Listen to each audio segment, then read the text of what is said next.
Bismillahirrahmanirrahim. Assalamualaikum warahmatullahi wabarakatuh.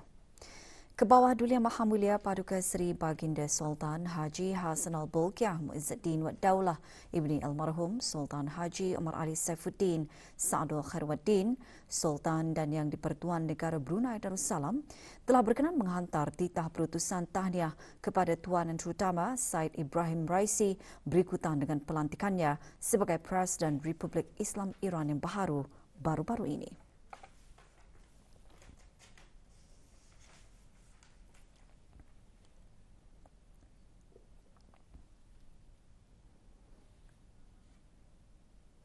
Majlis sambutan awal tahun 1443 Hijrah peringkat negara akan diadakan pada hari Isnin malam Selasa 9 Ogos 2021 bermula pukul 5 petang. Urussetia Jawatan Kuasa Sambutan Hari-Hari Kebesaran Islam tahun 1443 Hijrah dalam siaran akhbarnya memaklumkan majlis sambutan akan diadakan serentak di semua masjid, surau dan balai ibadat seluruh negara dengan tumpuan di Jamiah Sri Hassanal Bolkiah, Kampung Kiarong, Masjid Rancangan Perumahan Negara Kampung Pandan, Kuala Belait, Masjid Hassanal Bolkiah, Pekan Tutong dan Masjid Utama Muhammad Saleh, Pekan Bangar, Temburong. Tema majlis sambutan awal tahun 1443 Hijrah peringkat negara ialah Belia Berilmu dan Beramal Saleh, Pemangkin Negara Berkat. Para pegawai dan kaki tangan kerajaan dan orang ramai dialu-alukan hadir dan dinasihatkan agar mematuhi garis panduan yang berkaitan dalam langkah membendung penularan wabak COVID-19 dengan mengimbas kod QR BruHealth, berwuduk sebelum ke masjid, memakai sungkup muka, membawa tikar sembahyang, memeriksa suhu badan sebelum memasuki masjid, mensanitasi tangan, sentiasa melaksanakan penjarakan sosial dan tidak digalakkan bersalaman. Hanya individu yang mempunyai kod BruHealth berwarna hijau dan kuning sahaja dibenarkan hadir. Sementara itu, bagi memastikan acara sambutan awal tahun Hijrah berjalan lancar, latihan penuh diadakan di Jamiah Sri Hassanal Bolkiah, Kampung Kiarong. Hadir menyaksikan latihan yang berhormat Pihit Udana Khatib Datuk Paduka Seri Setia, Ustaz Haji Awang Badarudin bin Pengarah Datuk Paduka Haji Awang Uthman, Menteri Hal Ehwal Agama selaku pengerusi jawatan kuasa tertinggi sambutan Hari-Hari Kebesaran Islam tahun 1443 Hijrah. Antara pengisian majlis nanti ialah bacaan doa akhir tahun dan bacaan doa awal tahun serta tazkirah hijrah. Orang ramai dialu-alukan hadir beramai-ramai ke majlis sambutan awal tahun Hijrah.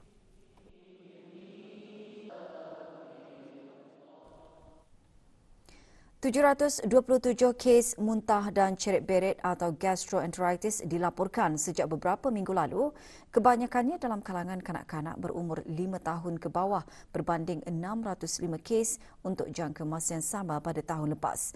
Perkara tersebut dikongsikan oleh Menteri Kesihatan dalam ucap tamanya pada majlis perasmian sesi pemberikaan Perintah Daging Segar 2011 pindaan 2020 dan peraturannya dan Akta Kesihatan Awam Makanan Penggal 182 pindaan 2020. Yang berhormat Datuk Seri Setia Dr. Haji Awang Muhammad Isham bin Haji Jaafar menekankan gastroenteritis berlaku disebabkan jangkitan sama ada daripada virus, bakteria atau protozoa di perut dan usus yang menyebabkan ceret-beret, muntah, sakit perut dan demam. Jelasnya lagi, ia boleh merebak melalui makanan atau minuman yang tidak dikendalikan dengan betul. Bagi mencegah sebarang pencemaran seperti kuman, penyebab keracunan makanan, kita perlu bersikap peka dan proaktif, terutamanya bagi pihak-pihak yang terlibat di setiap peringkat rangkaian pembekalan ataupun supply chain daging segar, iaitu dari aktiviti di pusat penyembelihan seperti penyembelihan binatang, pembersihan, pengendaliannya, suhu penyimpanan dalam stor sejuk beku, suhu dalam trak pengangkutan yang digunakan untuk pengedaran, dan suhu di rak pameran di pasar raya, pasar daging dan sebagainya. Di samping itu, masyarakat kita perlu juga mengambil tahu dan sedar akan faktor-faktor yang boleh menjejaskan ketahanan daging segar. Terdahulu, Dayang Wong YC, Ketua Pegawai Eksekutif BDFA, dalam ucapan alu-aluannya berkata beberapa akta dan peraturan di bawah BDFA telah digubal dan dipindah bagi memastikan keselamatan dan kualiti makanan di negara ini adalah terjamin. Akan memfokuskan kepada pemilik pusat penyembelihan dan syarikat pengangkutan daging. Sementara itu, syarikat penyimpanan sejuk beku dan pengurus Dianjurkan oleh BDFA, sesi merupakan titik permulaan bagi pelaksanaan perintah dan akta yang akan dilaksanakan secara berfasa dengan memberikan tempoh pelaksanaan agar syarikat dan perusahaan daging mentah tempatan dapat membuat persediaan untuk memenuhi keperluan perintah daging segar 2011 pindaan 2020 dan peraturannya. Lebih 120 orang peserta terdiri daripada pemilik dan pengurus syarikat rumah penyembelihan, syarikat penyimpanan sejuk beku, pasaraya, kedai runcit dan pasar daging tempatan menghadiri sesi ini. Juga hadir Datuk Seri Paduka Dr. Awang Haji Abdul Manaf bin Haji Matusin, Timbalan Menteri Kewangan dan Ekonomi selaku pengerusi Lembaga Pengarah-Pengarah BDFA. Sempena tamat pengajian Universiti Brunei Darussalam bagi tahun 2021, 455 mahasiswa menyertai majlis Khatam Al-Quran.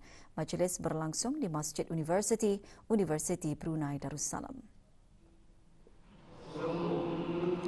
Hadir yang berhormat Datuk Seri Setia Awang Haji Hamzah bin Haji Sulaiman, Menteri Pendidikan. Majlis merupakan anjuran Unit Kerohanian dan Khidmat Masyarakat, Bahagian Hal Ehwal Pelajar dan Persatuan Mahasiswa-Mahasiswi Universiti Brunei Darussalam dan menjadi wahana UBD untuk melahirkan mahasiswa-mahasiswi yang celik Al-Quran serta bagi merealisasikan hasrat pembentukan generasi Al-Quran dan negara zikir.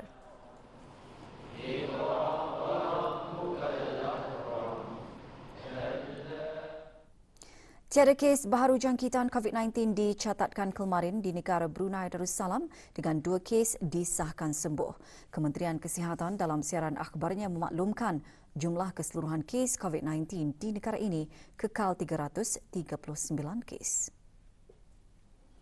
Dengan itu, 45 kes aktif kini dirawat di Pusat Pengasingan Kebangsaan.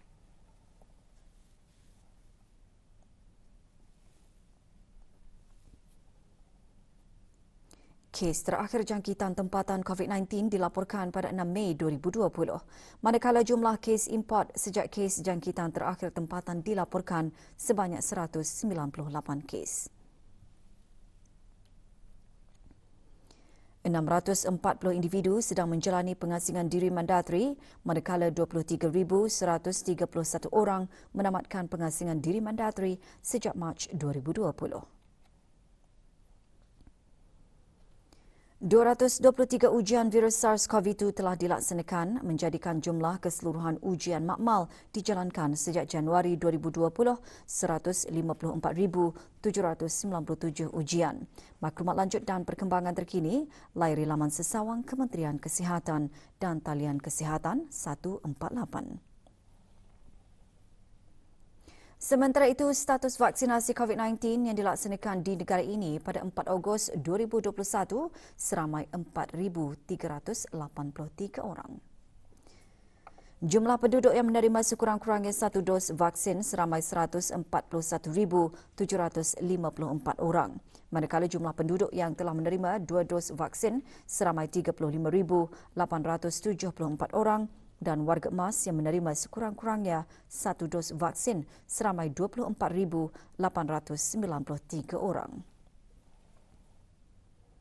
Dalam pada itu, Kementerian Kesihatan dalam satu lagi siaran akhbarnya memaklumkan mengenai perkembangan terkini bagi program kebangsaan vaksinasi bagi COVID-19 setakat 4 Ogos 2021.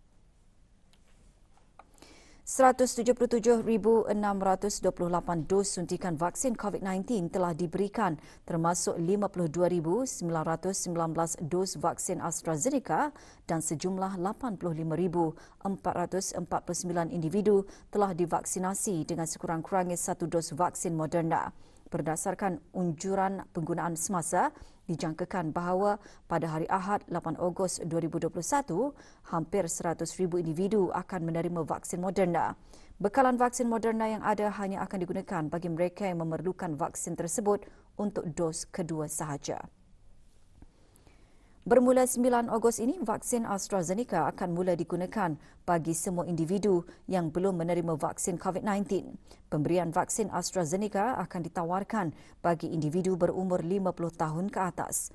Walau bagaimanapun, sesiapa yang berusia 18 hingga 49 tahun yang ingin menerima vaksin AstraZeneca boleh mengambilnya secara sukarela.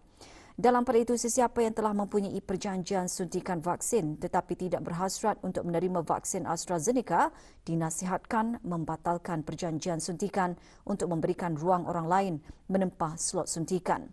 Dapatan-dapatan dari United Kingdom dan Kanada menunjukkan bahawa vaksin AstraZeneca sangat berkesan dalam mencegah jangkitan, iaitu mampu mencegah lebih dari 90% jangkitan dan mencegah kesan yang teruk akibat varian Delta.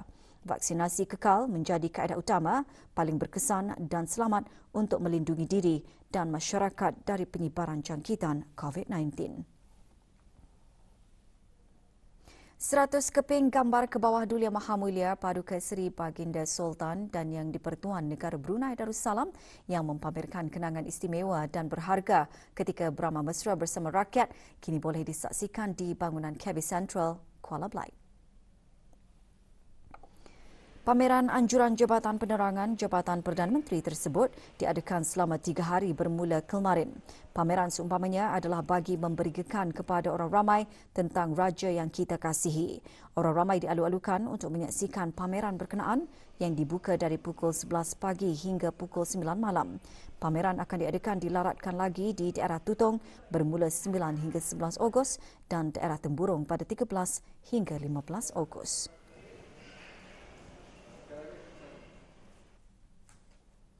Pelbagai acara diadakan oleh Persatuan Kanak-Kanak Cacat Kaca bersempena ulang tahun penubuhannya ke-35. Salah satunya majlis penyampaian hadiah dan sijil kepada para pemenang bagi acara-acara yang diadakan. Penyampaiannya disempurnakan oleh Datuk Paduka Haji Zainal bin Haji Momin yang di-Pertua Kaca.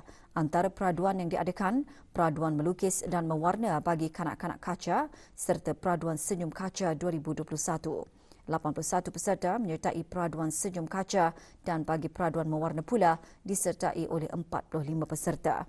Majlis berlangsung di Pusat Kaca, Kampung Kiulap.